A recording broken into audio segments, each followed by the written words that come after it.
Eastern Zhou Dynasty. The second part of the Zhou Dynasty began around 770 BC and lasted until 221 BC. Because its capital city was in Luoyang in the east, it is known as Eastern Zhou. This period of time often is referred to as a golden age in China. A new system of money encouraged trade, and the economy thrived. The government started projects that included flood control, irrigation, and canal building. People built huge walls around some towns along the northern border to keep out nomadic or wandering peoples. They began to use iron to make farm tools and weapons. During this time, the king's power was weakened by warfare between rival states. Traditions were being challenged, and new ideas emerged. More people were becoming scholars, teachers, and government officials. This brought new philosophies or ways of thinking. Some teachings of this period affected life in China for thousands of years to come. You will read more about these important teachers and thinkers in the next lesson. Review. What are some differences and similarities between life in the earlier and later periods of the Zhou Dynasty?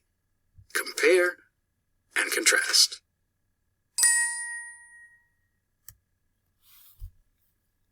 The first emperor. Toward the last years of the Zhou Dynasty, many states were fighting for control of the government. In 221 BC, the king of the strongest state, Qin, became Shi Huangdi, or first emperor under the Qin dynasty. No leader had been called an emperor since about 1700 BC, the end of the days of the legends.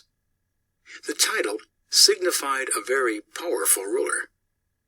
Qin was divided into 36 provinces, or political divisions.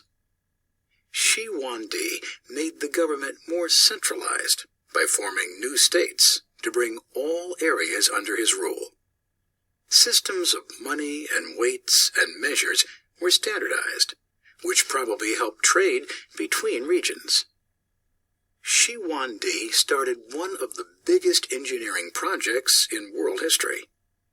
Beginning under his rule, hundreds of thousands of laborers worked for hundreds of years to build the Great Wall of China. This was done by connecting existing defensive walls that had been built earlier. The Great Wall was built to protect the empire from northern invaders.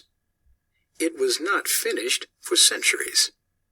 Rulers of later dynasties added to the Great Wall and rebuilt parts of it.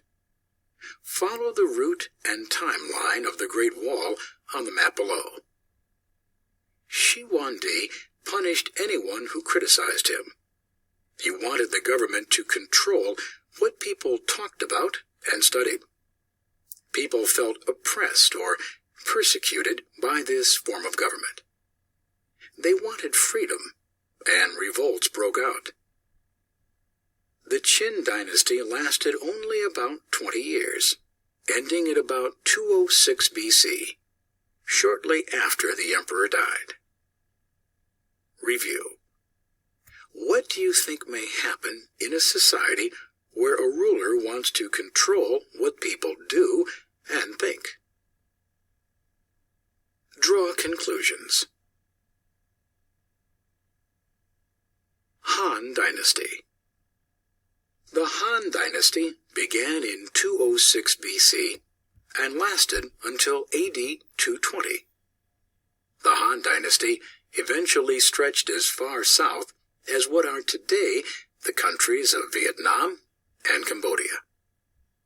The first Han ruler was a peasant who called himself Han, Gazu, meaning high ancestor. An ancestor is a relative who lived longer ago than a grandparent. He took the throne after joining a revolt against Shi Huangdi. Some changes were made under Gaozu. He lifted the ban on books imposed by Shi Huangdi. More improvements came under Emperor Wu Di, who ruled about 141 to 87 BC. Under his reign, China made many changes and advancements. Wu Di divided lands owned by princes and lords. He took away power from those people who challenged him. To benefit the government, he taxed imported and exported trade goods. To improve transportation, Wu Di built new roads. Wu Di valued the contributions of scholars and teachers. A historian named Suman Qian wrote the first complete history book on China. The book recorded China's history for about 3,000 years. Suman Qian challenged the way history was written from then on.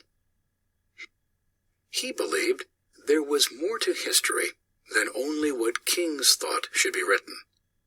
Ban Zhao continued the work of Suman Qian. Her writing supported education for women. She wrote, "Only to teach men and not to teach women. Is that not ignoring the essential relation between them?" Another contribution to China under Wu Di was civil service, the practice of using skills and talents to work in the government. It was difficult to find people who were capable and committed. Many government officials were not trained for their positions. For the first time, officials had to take civil service exams to work for the government. In the past, people became officials because their families were important. Peasants and anyone else who passed the exams qualified for a government job. Review. What were Wu Di's contributions to Han society? Summarize.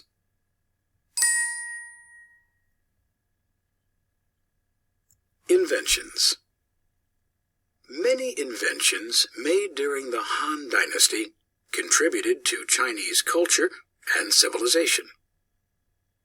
The Chinese practiced new ways of trading and transporting goods. For example, they used middlemen, or people who go between buyers and sellers. Important inventions, including porcelain, and two things you are using right now, paper and ink. Before this time, people wrote on wooden or bamboo slips with a mixture of dust and water. Books could now be made available to more people. In the 2nd century BC, China had only one way to connect with the rest of the world on land, the Silk Road. This road was actually more than just one route that went through northern China and across Central Asia to the lands of the Roman Empire. The Chinese exported silk and porcelain to these lands and imported glass, gold, and horses. Middlemen traveled along this route to carry on trade between buyers and sellers. You will learn more about the Silk Road in Unit 5. The Han Dynasty marked a time of great advancements in China. Chinese culture became unified across a vast land. Review. What are some important inventions that were made during the Han Dynasty? Main idea and details. Summarize the lesson. 2000 to 1700 BC. Xia legendary period. 221 BC. Shi Huangdi became China's first emperor. 141 to 87 BC. Wu Di was emperor of the Han Dynasty, during which many great advancements were made.